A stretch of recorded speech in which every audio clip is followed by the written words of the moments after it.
Bonjour et bienvenue au Weekly Insights avec John Plassard. Le secteur des semi-conducteurs a été pris dans la tempête de la baisse des valeurs technologiques américaines.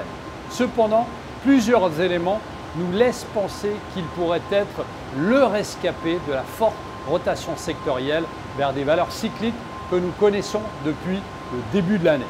Tout d'abord, Intel, qui a annoncé 20 milliards de dollars d'investissement afin de construire 2 nouveaux sites de production de semi-conducteurs en Arizona.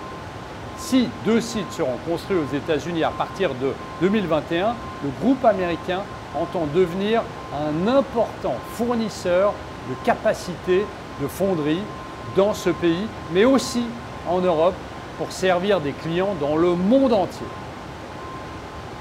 Ensuite, le secteur n'a jamais eu des carnets de commandes aussi élevés permettant aux entreprises d'avoir une visibilité beaucoup plus importante que par le passé. Ensuite, le secteur des semi-conducteurs est corrélé positivement avec la réouverture de l'économie. Le secteur n'est pas simplement un gagnant du work at home, mais bénéficie aussi des nouvelles tendances de l'économie digitale.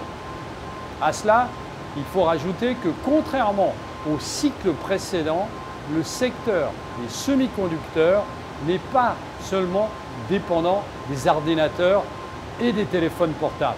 La 5G, le gaming, le cloud en ont besoin, tout comme le secteur cyclique des automobiles et des véhicules électriques évidemment.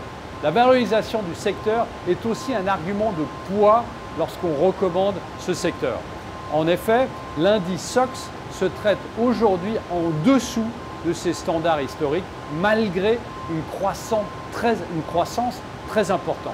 Enfin, et contrairement à ce que l'on peut croire, historiquement, la hausse des taux d'intérêt américains a aussi été positive pour le secteur. Nous n'y sommes pas encore, mais les anticipations deviennent de plus en plus pressantes. Merci beaucoup, passez une très bonne semaine et surtout n'hésitez pas à lire mon morning.